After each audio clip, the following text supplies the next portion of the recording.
Bismillahirrahmanirrahim. Assalamualaikum warahmatullahi wabarakatuh. Anak-anakku, apa kabar hari ini?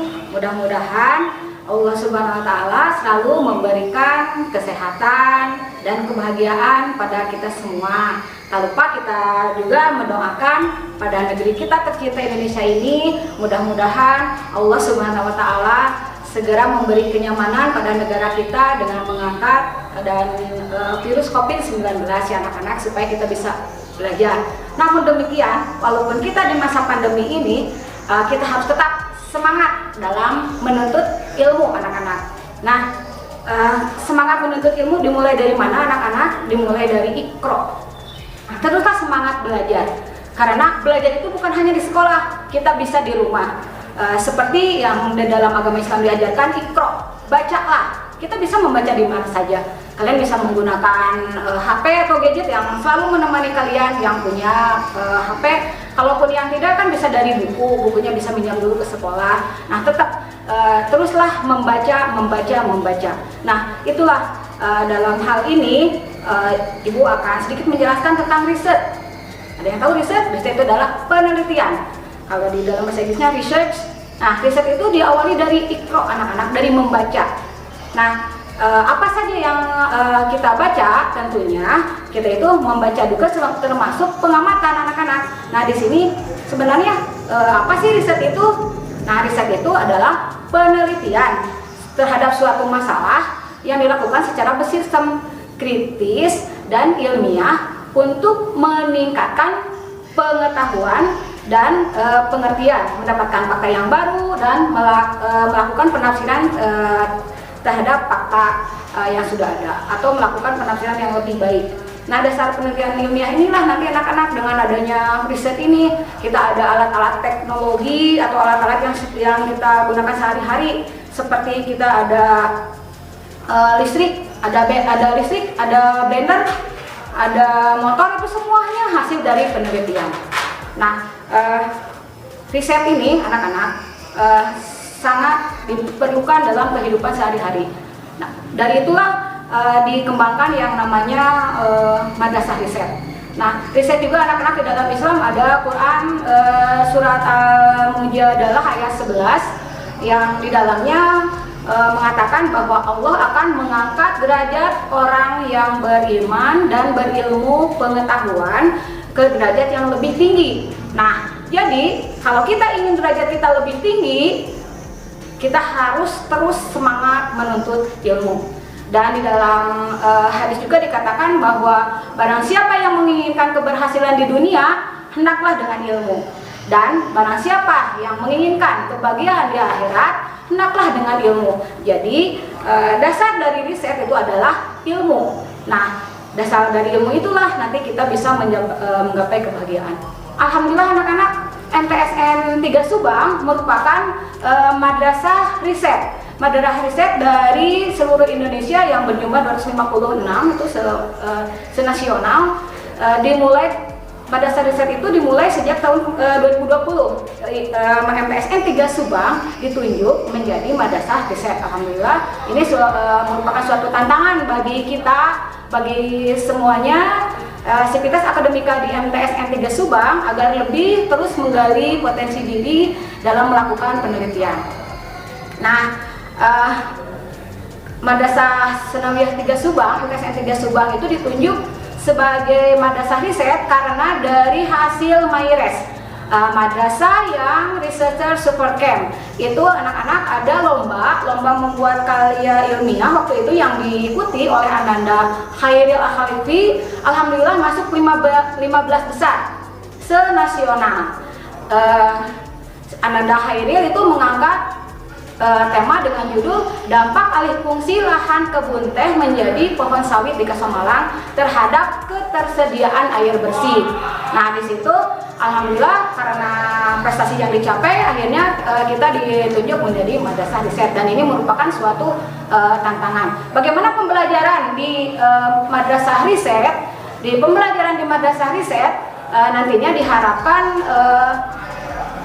kita melakukan penelitian dengan aktif STEM yang merupakan pembelajarannya itu mengintegrasikan disiplin sains, ilmu pengetahuan, teknologi, engineering, dan juga matematik. Keempat komponen ini dilaksanakan dalam proses pembelajaran sehingga menimbulkan minat-minat untuk melakukan penelitian-penelitian bagi anak-anak, bagi peserta didik di nanti kalian ya. Kalian harus mencoba nanti melakukan riset gitu, seperti itu. Nah, selanjutnya anak-anak, bagaimana sih penelitian ilmiah itu? Apakah sulit kita melakukan riset? Sebenarnya anak-anak melakukan riset itu ada 3 komponen utama. Yang pertama, pengamatan. Nanti pengamatan itu bagaimana? Pengamatan itu sesuatu yang kita lakukan melalui panca indera kita, tapi termasuk juga pengukuran ya di situ.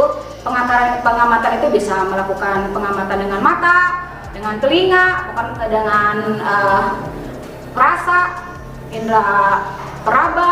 Nah, dan penciuman itu bisa melakukan pengamatan, juga dengan melakukan pengukuran. Selanjutnya ada yang kedua itu inferensi. Inferensi itu apa? Inferensi itu termasuk dugaan atau hipotesis, dugaan sementara, dan juga termasuk menghubungkan fakta-fakta yang ada. Misalkan faktanya kalau sekarang musim hujan, berarti tumbuhan lahan subur.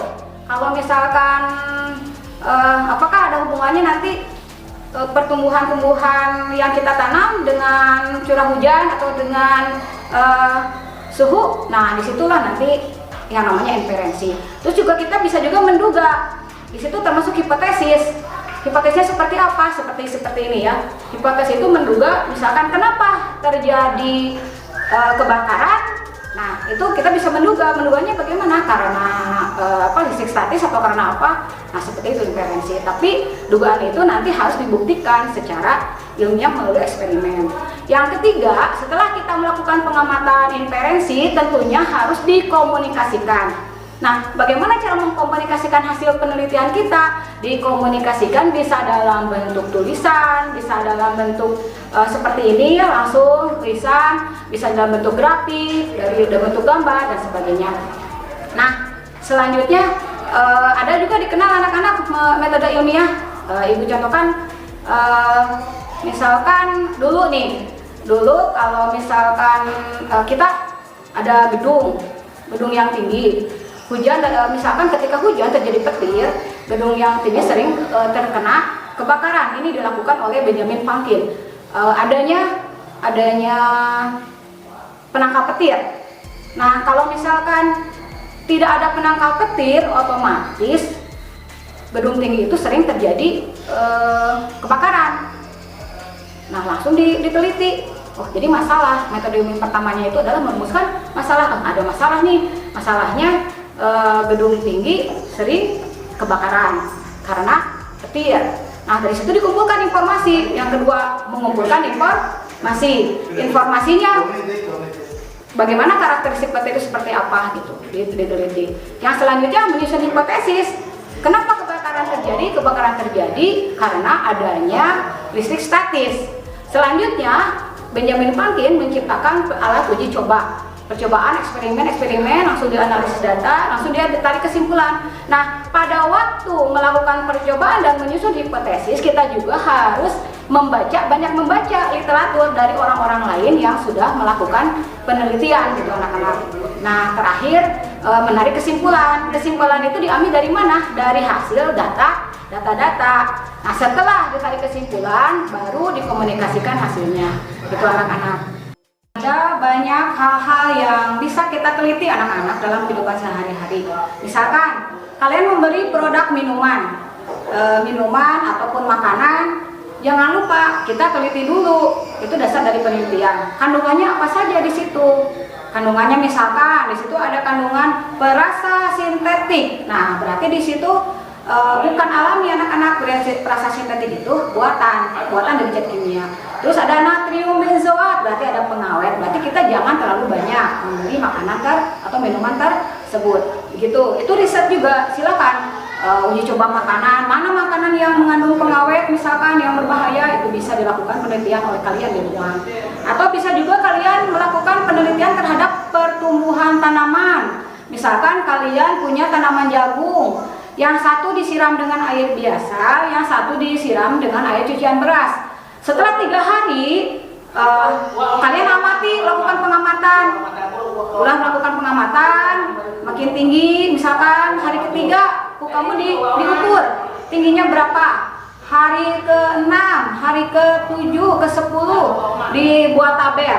Hari keberapa, pertumbuhannya berapa sentimeter, itu salah satu contoh penelitian anak-anak. Berarti itu penggunaan air cucian beras untuk mempercepat proses pertumbuhan, kesuburan tanaman. Bisa juga anak-anak, nih bagaimana ya sistem di dalam tubuh kita, bagaimana cara kerja paru-paru. Ini hasil dari anak kelas 8 kemarin. Di sini adalah ciri-ciri cara kerja paru-paru.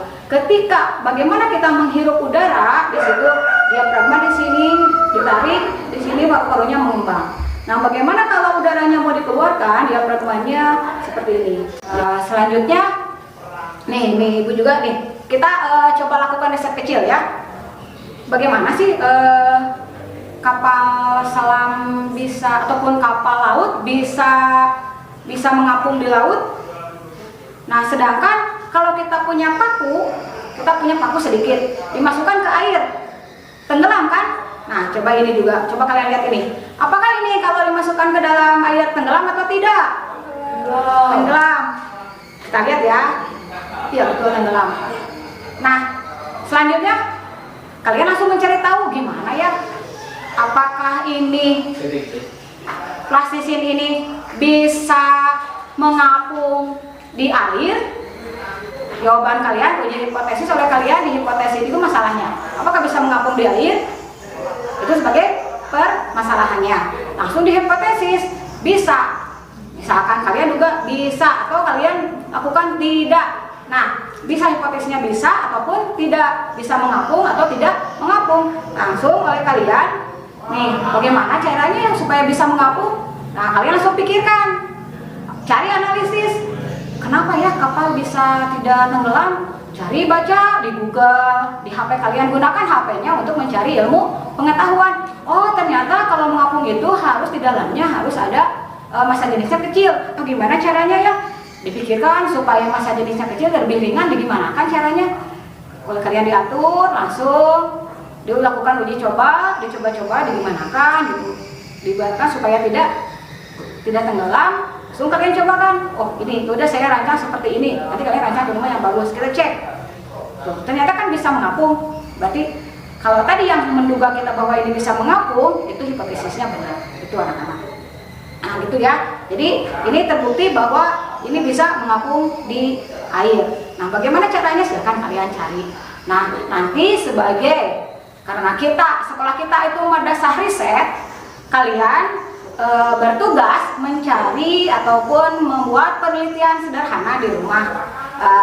Risetnya tentang apa saja? Mau misalkan tentang tadi nanas, apakah nanas itu kulit nanas ya, limbah nanas bisa nggak dipakai untuk membuat pupuk, atau misalkan bisa limbah nanas, bisa juga tadi pertumbuhan, bisa macam-macam, silakan kalian eksplor sendiri gitu. Mudah-mudahan bisa diterima oleh kalian semuanya, mudah-mudahan bermanfaat. Insya Allah mudah-mudahan kita bisa bertemu di tahun ajaran baru, kita bisa bertatap muka anak-anak ya. Kita doakan, jangan henti-henti kita berdoa, mudah-mudahan pandemi ini cepat berlalu sehingga kita bisa melakukan kegiatan seperti biasa. Dan jangan lupa 5M plus berdoa, banyak berdoa itu anak-anak. Wassalamualaikum warahmatullahi wabarakatuh.